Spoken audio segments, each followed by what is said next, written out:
Hey there, please pause this video, attempt this question, and if possible, give the video a like. It helps out that algorithm.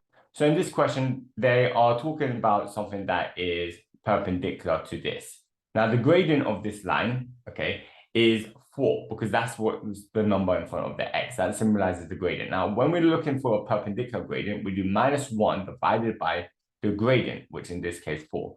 So my perpendicular gradient is -1/4. So I'll rewrite the whole equation.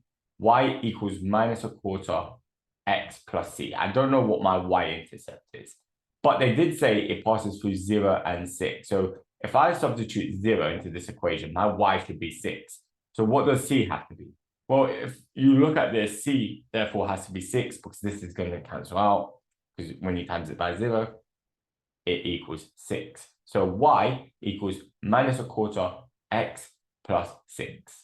So in this question, they're going to look up for the intersection. So when both of these y both meet each other. So when does this equation equal that equation? That's what essentially they're asking for. Okay. So I'll write it like so.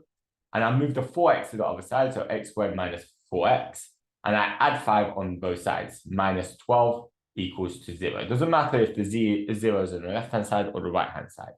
So now I could just... if it looks a bit better to other people, just like that. Two numbers that times to give -12, but add to give -4. And that's -6 and +2. So x minus 6, x +2 equals 0. Work out the coordinates. So my x coordinate is going to be 6 because x minus 6 equals to 0. If x minus 6 equals to 0, then x must be 6.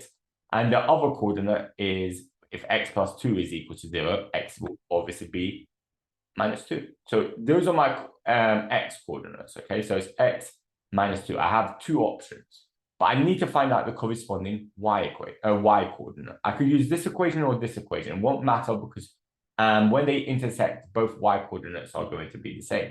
So I'll put 6 into this equation because it just looks a bit easier to deal with. And if I put 6 into that equation, I get the number 19. So that is one of the equation. The next one is if I put -2, -5. And if I do that, I get -13. So -13.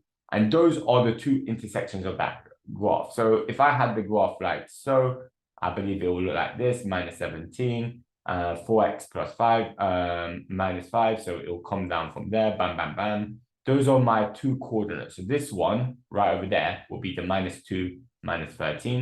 And this coordinate over there will be 6 and 19. Please subscribe to my channel. I post lots of math and science GCSE videos split by topics. Take care and have a nice day. Bye-bye.